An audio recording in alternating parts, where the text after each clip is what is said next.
you. You want them to be able to say yes to you, contact you, like pick you, all of those things. So think about those places that are intersections. Think about how they can come together, you and them. Mhm. Have anything to add, Jill? Connections. Just keep them all connected. Exactly, exactly. Okay, so our next part is the very important details and decisions. Jill, would you like to talk about this? Yes. Okay. So VIP details and decisions are going to include our menus.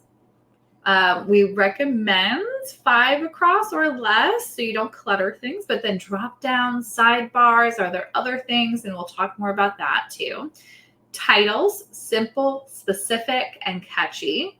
Our banners, hello bars, things like that are going to hold our most important blast on our pages. Headers and footers, you're going to want to be congruent across all pages, include things like social media links and menus, and our contactable elements. Easy, simple instructions. I love it. The simpler, the better. I know everybody goes for fancy schmancy, but simple is what actually sells. Simple is what connects us, and simple is what, if I'm coming to your website, I'm going to need. I'm just going to say.